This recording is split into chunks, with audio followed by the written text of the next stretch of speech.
Hey guys, we are so glad you are here with us at Journey Church Online. If you're interested in getting more information about Journey Church, we have a messaging service where you can text the phrase, "My welcome to 94,000." Now this is not going to blow your phone up, but it will help you get to know a little bit more about Journey Church. Also, if you want updates texted to your phone about what's going on here at Journey, text "My Journey to 94,000." Now, as we get ready for today's message, take a minute, share this video with someone. The small action of hitting share could be the start of life change for whoever sees it.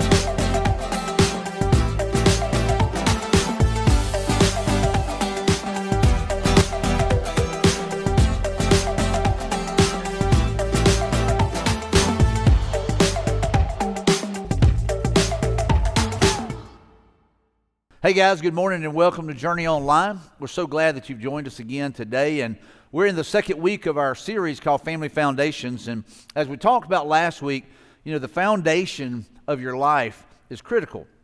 And so are the friendships. So one of the things that we want to look at today is, how do we have faith-filled friendships in our lives, and how do we find those friends, and how do we, develop those relationships that are going to help us lay that solid foundation. I'm from the old school of thinking to where I believe that it takes a village to raise a child.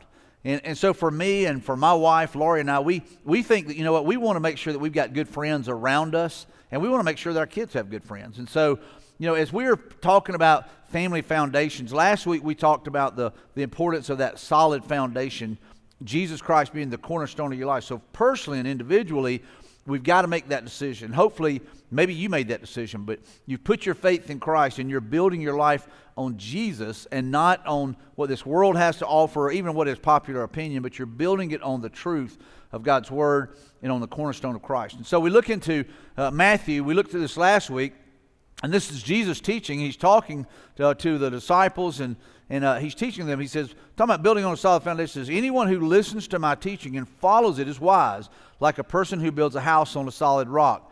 There Jesus is making it pretty clear. If you hear the word, and then you apply it to your life, you're wise. Though the rains come in torrents and the floodwaters rise and the winds beat against that house, it won't collapse because it is built on bedrock. But anyone who hears my teaching and doesn't obey it is foolish, like a person who builds a house on sand.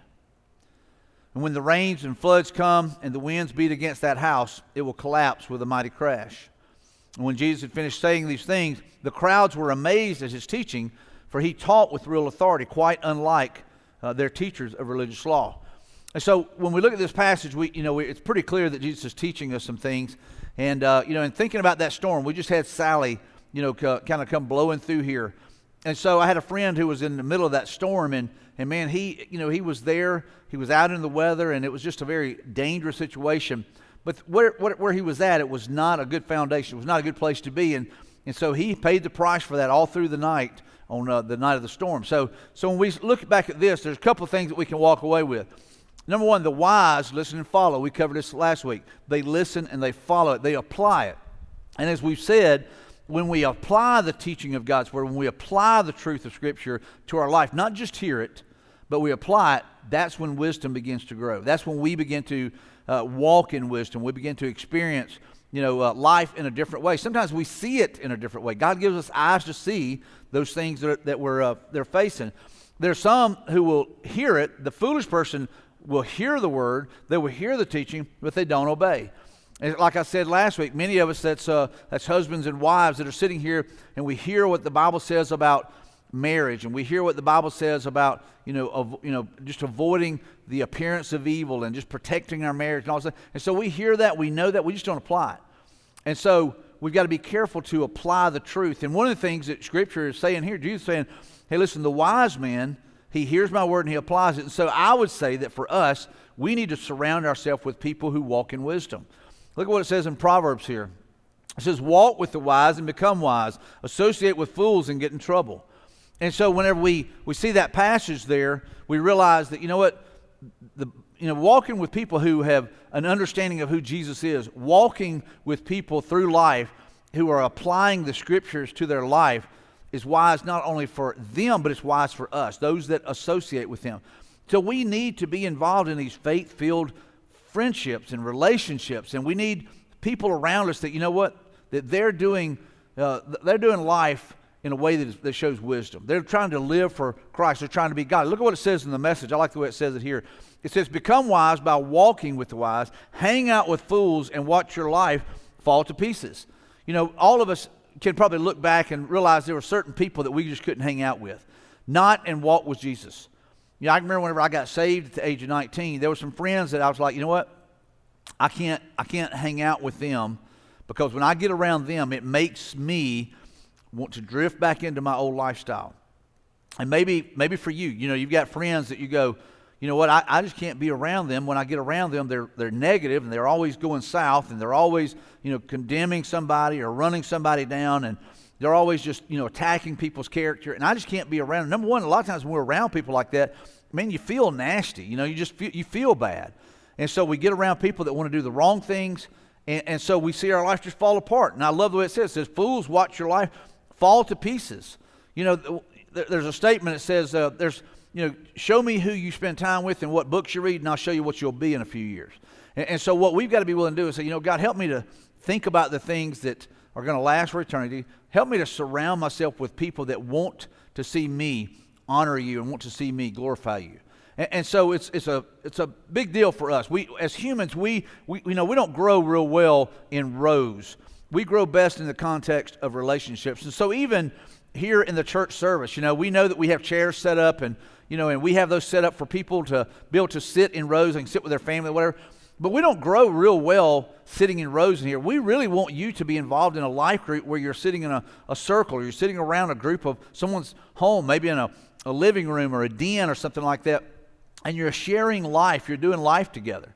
And so we realize that people don't do real well in rows. They don't learn real well. You know, even though that's the institutional way of doing things, like if you go to a college or whatever, a lot of that's just to maximize space in a room and to get as many people in there as possible. But the thing oftentimes that we realize is we learn the most from people through relationships. And so here are a couple of things I think we can walk away with. When we are affected and impacted by the people that are around us. So we are affected and impacted by the people around us. There's some people we can get around, I mean, you just feel like you're a better person having been around them. You know, and maybe they think about kingdom things. Maybe they talk about, you know, positive things. Maybe they look for ways to serve. Maybe they look for ways to make a difference. And so just being around them, you feel like, you know what, man, I feel like I'm a better person just from being around them. And then there's others, like I talked about earlier, that being around them, man, you almost feel like, hey, man, I need a bath. You know, I mean, I just feel like their language. I feel like the way they talk. I feel like the way they look at women or the way they look at men. You know, whatever. It just makes you feel like, you know, hey, it's not good. And so we're affected and impacted by the people around us. And, you know, Jesus knew that. He surrounded himself with the disciples. Here's another one. The people we choose to do life with can determine the direction and affect the quality of our life. You know, I remember years ago, a young girl was sharing, you know, her testimony at a thing in Bessemer, Alabama, and she was actually had been incarcerated. She was in prison, and she was telling this story about how her mom and her dad did not want her dating a certain guy, and but she said, you know, he was kind of like the rebel, and she said I was attracted to him, and he was kind of the wild kid, and so she's in the car with him one night. They're going down the interstate. He gets pulled over, and in the back of that car was a pile of dope, and so she went to prison, you know, because of something he had done. She didn't know it was back there. At least that's in her testimony. And she said, you know, and I wish I'd listened to my mom and dad about who I was hanging out with and who I was dating. You know, and so for her, man, it changed the whole direction of her life. And I heard another guy the same night talking about being part of a group of guys. They go in, they rob a store. It was a grocery store. And the guy that robbed it ended up shooting the guy that was inside the grocery store, and the guy that was in the car, the guy that was sharing his testimony that night, he was the driver. And so when he takes off, he goes to prison just like they did. And so, you know, the people around us can determine the direction of our life, and it can affect the quality of our life. And you can look at a lot of stories of prison that we see that. But I would just say it's also, you know, who we hang out with maybe not in prison, but maybe who you just spend your time with. What do you do on the weekends? Maybe like I said, their whole thing is about, living and following the pattern of this world. And you as a believer, man, that's not the best way to go. And look at this next one here. Our value systems can be changed when we spend time with friends that have different values, whether good or bad. We can give in to peer pressure. We can give in to, bad peer pressure to where we get around someone and all of a sudden what we know is not okay, we'll begin to justify it, and you don't want to be left out. You want to fit in, and so therefore you begin to adjust your values. Even though it may bother you, all of a sudden you begin to change that. That can be the same thing in a dating situation. I know a lot of us in this room may be thinking about, hey, here we're talking about family, values and talking about family foundations, and and we're going to be taking a look at marriage. But here's the thing: I really think you have to think back to when you're dating. So who are you dating? A lot of times we just want to date because of what they look like, or what kind of car they drive, or the fact that they've got charisma. But really, we've got to be looking at the heart. What kind of character do they have? And so it's real easy. A lot of young ladies, end up dating a guy thinking, hey, he really loves me, but really he's after one thing. Or maybe it's a girl. In this day and age, it's just the opposite sometimes. This guy's thinking, hey, man, I think she's a good, sharp young lady, but hey, she's after one thing. And so we've got to be willing to say, you know what?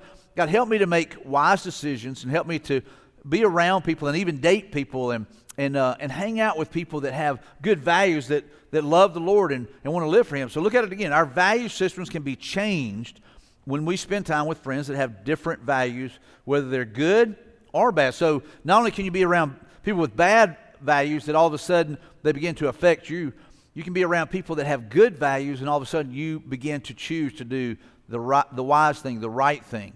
And so that's important. So making sure that the people that you hang around, has a lot to do that. We all gravitate towards acceptance. We all want to be accepted. I mean, there's nobody that doesn't want to be accepted. So we all gravitate towards acceptance. I mean, we think, I just want someone to want me. I want someone to love me. I want someone to like me. I want someone to do whatever. And so we all gravitate towards acceptance. It's a need. We're created for relationships, and so we want to be that. And so here's the first one. We all want to be accepted. We all want to be accepted, to feel like, someone, accepts me as I am. And that's the thing. It'd be nice if we could be accepted for who we are. Jesus accepts us. He accepts you right where you are. He doesn't tell you to go clean up. He doesn't tell you to go get your life straightened out. Jesus, come to me, all you who are weary and heavy laden. And He said, man, I'll give you rest. He said, take my yoke upon you. I'll give you rest. So Jesus, come as you are in your brokenness. And so one of the things we've always said here at Journey Church, we want people to come, to church here who feel accepted. I want when somebody walks through the door that they feel like, these people want me here. And we do. We pray for people whenever they walk through the doors. We pray for God to bless them. We want them to feel accepted. We want them to feel like, no matter what they're dressed like, what they look like, whatever, what color they are, it doesn't matter. They're accepted. We all want to be accepted. And so Jesus accepts us. And so we as believers ought to model that as well. But here's the thing. It's a need within every person. Here's another one. We all want to be loved. Somebody may say, hey, I've given up on love. And there may be some of you that you're in a dating situation, or maybe you're single and you wish you were in a dating situation. You say, well, I've given up on love. Don't give up on love. God is love. And God loves you. Man, He wants a relationship. He wants to spend time with you. He wants to do life with you. He wants to bless you. And here's the thing. There's somebody there for you. There's some people that I know that are single that feel called to be single. They feel like, God has called me to be single, and they're okay with that. And and God will bless that. Apostle Paul was that way. But just because you're single doesn't mean that you're not loved. We all want people in our life that love us, that care about us, and they want to do life with us. But so we all want to be loved. Every person has that need to be loved. We're created that way. Here's another one. We all want to be included. Probably some of the biggest fights that ever happened, in middle school and high school is because somebody felt left out. Used to, if you had a friend, man, you spent the night with them, that was a big deal, that was a good thing. But if there was three, it was almost like somebody was going to be left out of the conversation, or there would be some kind of tension or whatever that would build there. But everybody wants to be included. Nobody wants to be left out, and everybody goes to a party or everybody does something and you didn't get invited. All of a sudden it's like, well, what's wrong with me? Why am I not invited? So everybody has that need. Again, remember, we're gravitating towards acceptance. We want to be accepted. And so when we don't feel like we're included, we feel like we've been left out, it bothers us. And here's the thing, we don't feel valued. We all want to be valued. We don't feel valued. Like, well, was I not on the list? Did I not make the guest list? Why didn't they invite me? Do they not like me or whatever? And so we all want to feel valued. And so we gravitate towards this. And I hope you understand, just like we talked about last week, with Jesus being the cornerstone, Jesus really does, love us. He wants a relationship with us. And if there's any relationship that's important, it's that one, because it affects every other relationship. Look at what it says in Romans here, Romans 5. It says, therefore, since we have been made right in God's sight by faith, we have peace with God because of what Jesus Christ our Lord has done for us. This is what Jesus has done for us. So we have peace with God because of what Jesus has done for us. Because of our faith, Christ has brought us into this place of undeserved privilege. We have been accepted.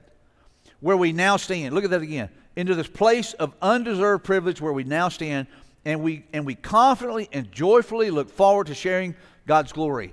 And what that passage is saying, hey, listen, what Jesus has done on the cross, Jesus dying on the cross, bleeding out his precious blood, dying there, being placed in a tomb, being resurrected by the power of God, defeating death, defeating the grave, defeating sin, he offers to you and he offers to me eternal life. And he offers to us his love. And then here's the thing, we get to go into this undeserved privilege. We are accepted. We are loved. We're included. We're valued. Jesus loved us enough to go to the cross for us. Look at what it says, dropping on down in Romans chapter 5 here. It says, but God showed his great love for us by sending Christ to die for us while we were still sinners. You are loved. Man, we are loved like the world can't even get its mind around that kind of love. Oftentimes with human love, it's hey, I love you as long as you do what I like or do what I want. But here, it says, but God showed his great love for us by sending Christ out for us while we were still sinners, when we weren't doing what was right.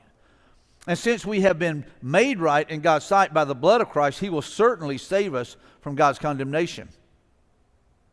For since our friendship with God was restored by the death of his Son while we were still his enemies, we will certainly be saved through the life of his Son. So now we can rejoice in our wonderful new relationship with God because of our Lord Jesus Christ has made us friends of God. Man, we talk about friendships. I mean, get your mind around that for a second, that we get to be friends with the God of the universe. And not that we initiated that relationship or we initiated that in any way, but that God did. And God sent his Son Jesus to the cross for you and for me, for my sins, for my greed, for my lust, for my lies. And so he initiated. While I was still a sinner, man, he loved me. While I was still a sinner, he was willing to forgive me. And so for us, when we realize, we are included. We are accepted. We are loved. God loves us, man, and he wants us to do the same in the relationships around us.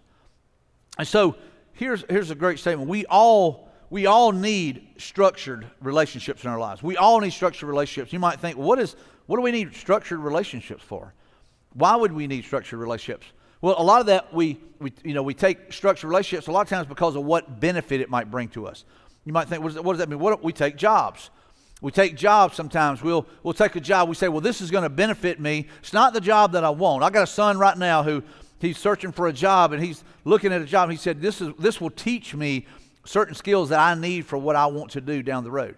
So sometimes we take a job, and it's a structured relationship for a reason, because we feel like that job will give me a skill set or some training, or it'll get my foot in the door. So we take jobs because of structured relationships. Here's another one. We go to a particular college. We think, well, if I have that college name on my resume, man, that's almost a guarantee that I'm going to get in. Used to, that would have been Georgia Tech if you're going into engineering, or somewhere like that, or MIT. You get that on your resume, man, you're guaranteed. And so we choose certain jobs because they have a certain reputation. Maybe it's because they have just a really good school system there, or a good school for whatever that college focus might be. And then here's another one. We encourage our kids in certain schools. We enroll them in those certain schools. We'll say, I want my kid to go to the best school where they got the best chance to get the best education, where they'll hopefully get scholarships, where I won't have to pay for college, right? I mean, we don't want to have to pay for it, so we're saying, hey, maybe they'll do well enough, they'll make good enough grades, or sometimes we want them where the best football program is at, or the best baseball program is at, because we feel like, hey, you know what? They're an athlete. They got potential to go to the next level. So I want to get them under the best coaching and the best opportunity where somebody's going to see them and maybe offer them a scholarship. So we do intentional things to do that. We get our kids on certain sports teams. Like I said, we take them there. We'll oftentimes literally take them and we'll pay to travel all over the country. One of the things that I've seen, over the last probably 10 years or so is travel ball, which I'm not a big fan of travel ball. I know a lot of parents are, and you sacrifice your soul to get your kid on these travel ball teams, no matter if it's volleyball, soccer, or whatever. But if your kid has got the right talent and they get in the right places, I understand, they're going to be seen. And scouts are paid a salary to go find talent. So don't sacrifice your relationships at church. Don't sacrifice your kids establishing a solid foundation to play a sport. If anything, make sure that they're building on that solid foundation. And here, get them opportunities. Take them to camps and take them to things that will help them. But don't sacrifice your church and don't sacrifice your relationship with the Lord for a sport. One injury and they're done. They're toast. And so we often see intentional relationships like this for a reason. So how do I become intentional about my relationships in my growth with the Lord? How do I get there? So how do I do this? So I want you to look at this. Here's a couple of ways you progress spiritually. Your progress spiritually hinges on your willingness to get involved in structured relationships. So your progress spiritually hinges on your willingness. Because here's the thing, it's a choice. I tell people whenever they go through our Connect class, which is our membership class, say, hey, listen, you guys have made a choice to be here. You don't have to be here. But you have chose to be here because you feel like there's a benefit to you. And so you're joining the structure of this church, the membership of this church, because you feel like there's a benefit here for my family, benefit here for me. I'm going to learn how to grow spiritually. My marriage is going to be better. I'm going to be a better dad, a better mom, better whatever. And so your progress spiritually hinges on your willingness to get involved in structured relationships. Don't sit on the sideline.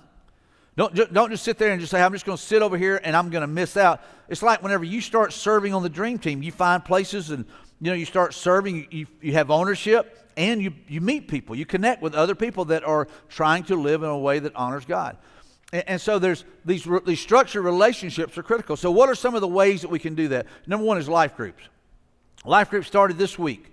And if you have not gotten plugged into a life group, you need to do that right now. I'm just telling you, if you're wondering, hey, what do I need to do today to grow spiritually? Get connected in a life group. My men's group started this past Tuesday night. We had a great group of guys. And we were able to talk through some things. And we're going to be talking about how to share our faith. And it's called The Pursuit. And so the whole thing is about pursuing God, but also about, how do we share Jesus with people who don't know Him?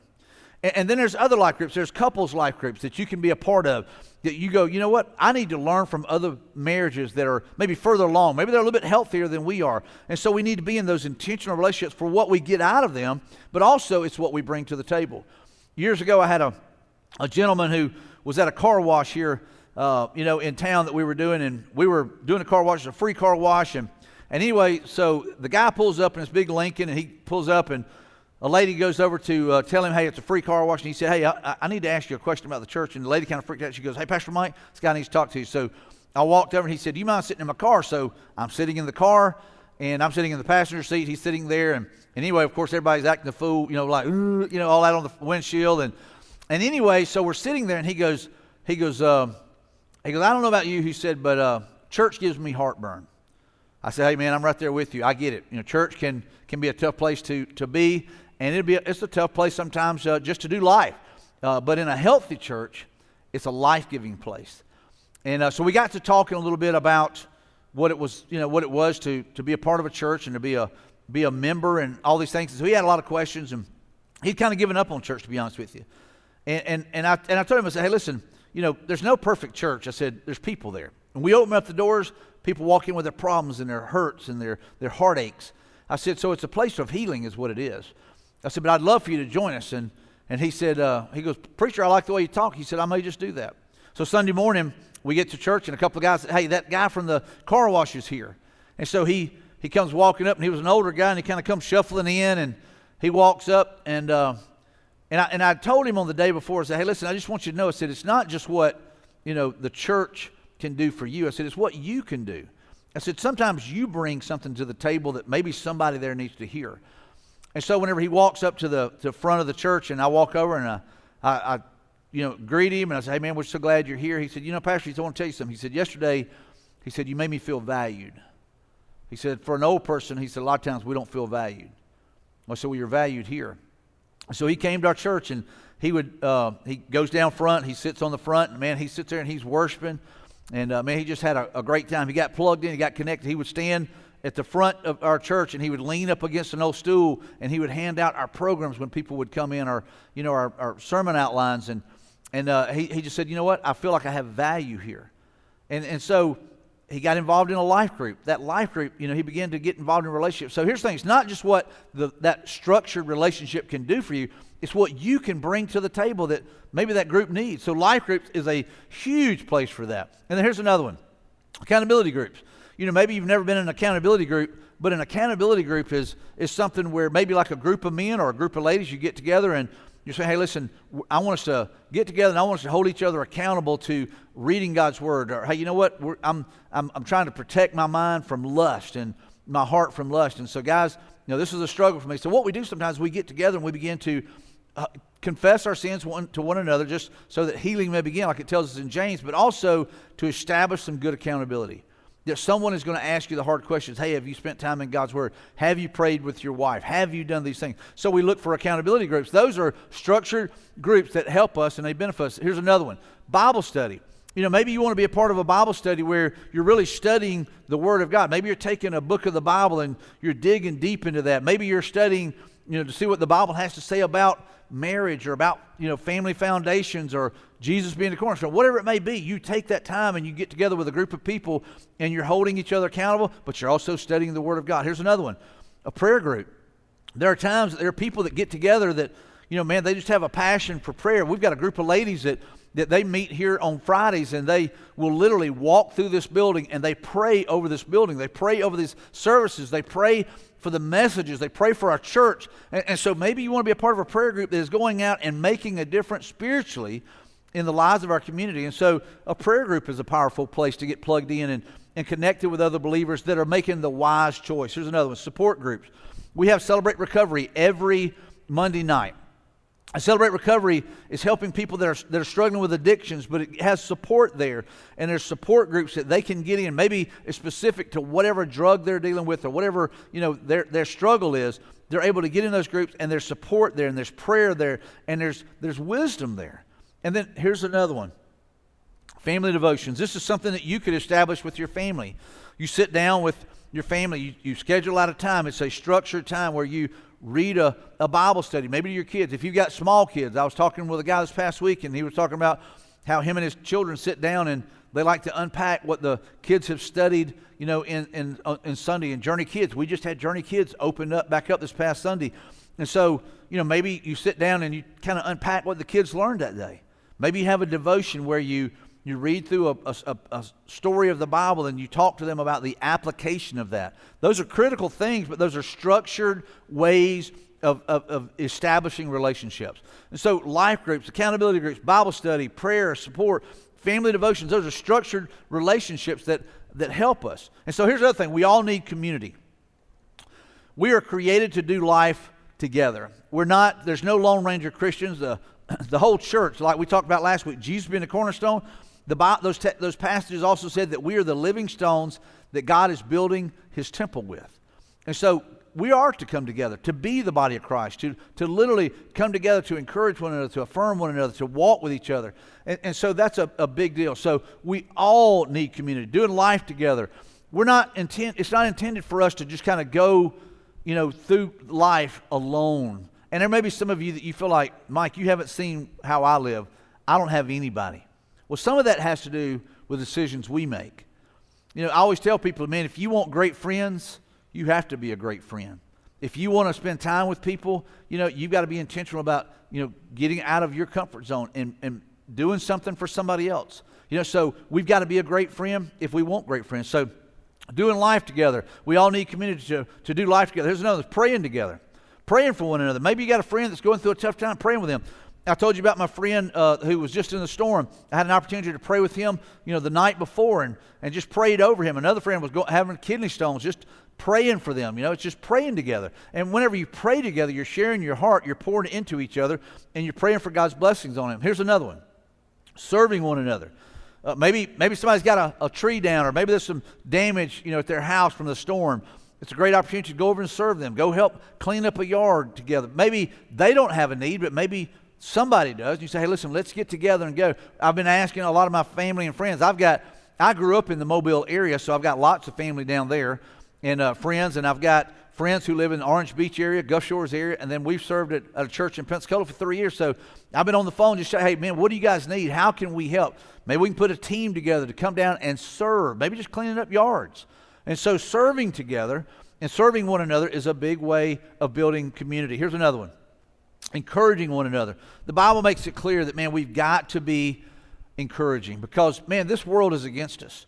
And right now, there's such a need for encouragement just to build one another up, to affirm one another, and to say, hey, listen, you're doing a good job, or, hey, keep pressing on. Don't give up. Hang on, and keep, working at that marriage, or whatever it might be. We need to encourage one another. And then the last one here, caring for one another. Caring for one another is, I always think about my wife being a nurse, how she cares for people. And sometimes she's caring for them in a way they can't care for themselves. And so I think that's a powerful picture there. There are times that maybe somebody's going through a tough time and they can't care for themselves. It's our opportunity to care for them. And maybe that's providing a meal. Maybe that's, going by and doing some type of work that they can't do anymore. Look at what it says in Hebrews here. It says, let us hold tightly without wavering to the hope we affirm, for God can be trusted to keep his promise. And let us think of ways to motivate one another to acts of love and good works. And let us not neglect our meeting together as some people do, but encourage one another, especially now that the day of his return is drawing near. Man, what a great reminder that we are to be intentional about encouraging one another, holding on tightly to the Word of God, holding on tightly to our faith and our hope, but also being willing to share it and not giving up meeting together. And I know right now with the pandemic, it's been crazy, but it's saying, hey, we're going to meet together somehow, some way, even if it's video, even if it's online, but we're finding a way to be together. And so the thing is it says, as the time is drawing near, as the day of his return is drawing near. So here's the thing, time is critical. Time is critical. And it's one of those things that you can't recapture. Like there's times I have watched a movie and I go, I cannot believe I just wasted 2 hours of my life that I'll never get back watching that movie. That ever happened to you? It's just like, man, that was a waste of time. So there are things that, we go, you know what? I'll never get that time back. And it's exactly right. And so moms and dads, let me just tell you, those kids are going to grow up and you're going to regret, at some point not spending more time with them. There's plenty of dads that are chasing their career, they're chasing their dreams, and they're doing it to the neglect of their kids and their family. And I'm just telling you, one day you're going to look back and go, you know what, I can't recapture that. So what we have to do is we have to take time for relationships.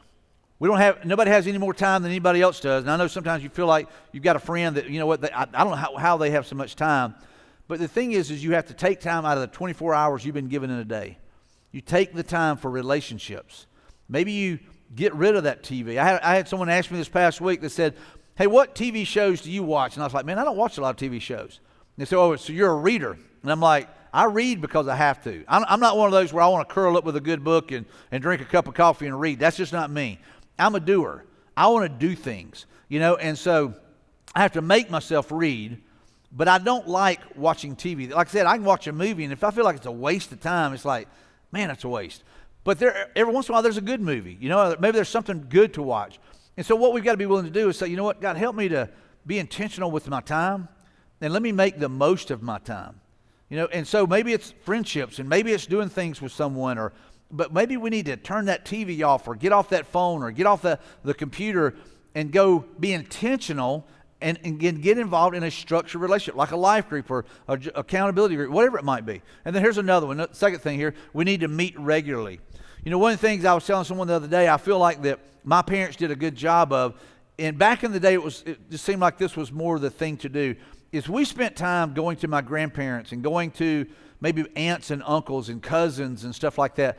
And they did a good job of keeping us connected with them. And I'll be honest with you, man, I have really done a terrible job of that. Me and my wife both have not done a good job of that. Because a lot of times we're so busy, and to be honest with you, a lot of the church feels like more like family than even my extended family or family. And so, but growing up, my mom and dad were intentional about making sure that we did that regularly. that we spent time together with family. And I don't know if you're good at that, but maybe that's something you ought to do, is say, you know what, let's be more intentional about going to see family members or connect with them. And then I would say that with our friends as well. You know, there's some friends you don't have to see them very often, but when you get back together, it's just like you're still connected. But if they're really important relationships, we ought to be intentional about meeting with them on a regular basis. And then here's the last one.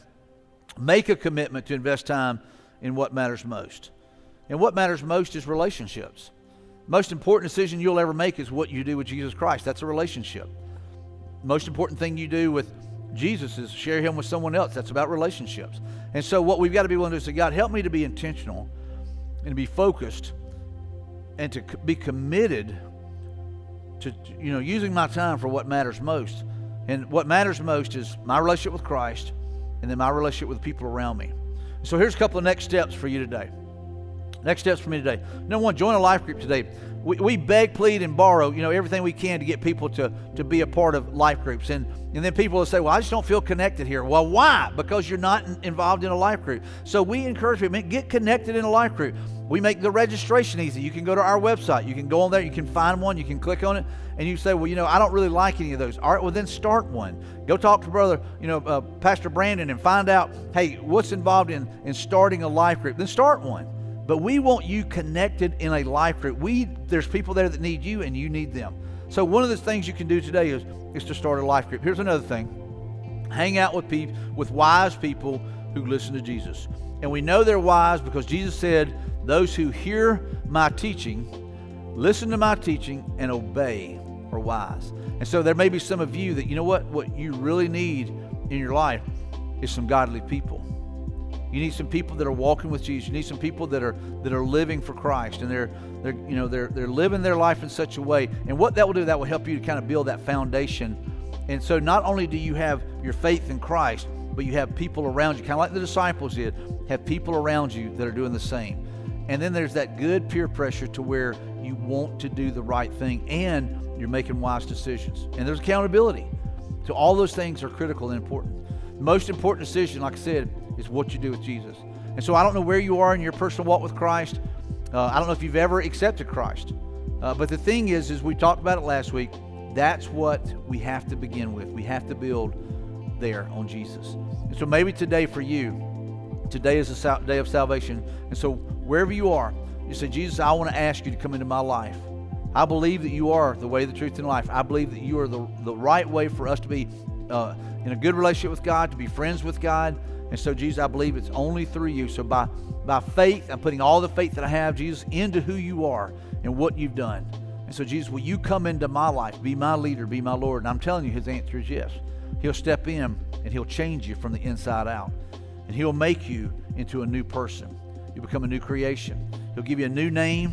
He'll give you a new heart. He'll give you a new direction and a new focus. And I believe that he'll bring new friends into your life. So let's pray. Right where you are. Just say, Father, I believe that you are the Son of God. And Jesus, I believe that you can save me. And so, Jesus, with everything that is in me, I put my faith in you. And so, Jesus, I ask you to come into my life, to be my leader, to be my Lord. I confess to you that I'm a sinner. I want to quit living that way. That's repentance. And Jesus, I want to turn to you. And so with all the faith that I have, Jesus, come into my life. Change me. Save me. And Father, I beg you to put people in my life that can walk with me and that we can do life together. In Jesus' name we pray. Amen.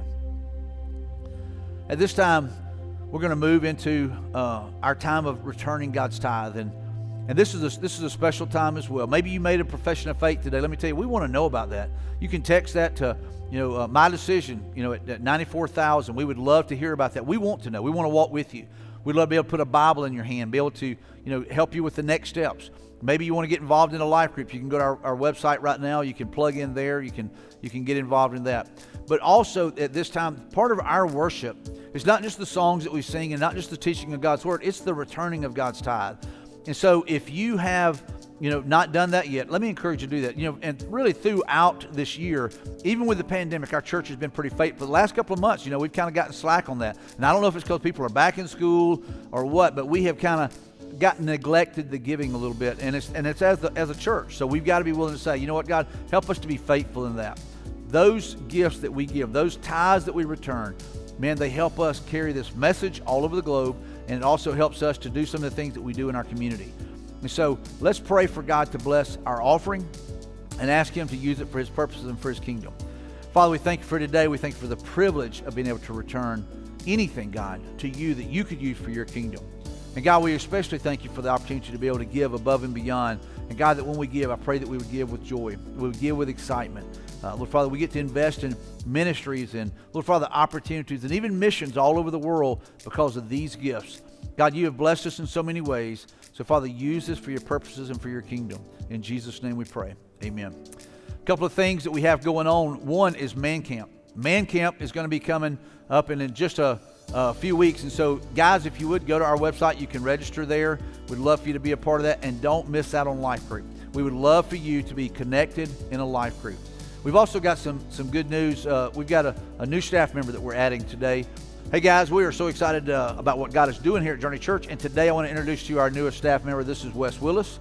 Wes, glad to have you on board as our new worship pastor. So give him a hand, and y'all make him feel welcome. Yes, thank you. We are so excited to be here. My name is Wes Willis. My wife's name is Michelle, and we are natives of the River region in Montgomery, and we have a passion for this area. Good. We've grown up here. We've seen God do some amazing things. We look forward to Him doing some more.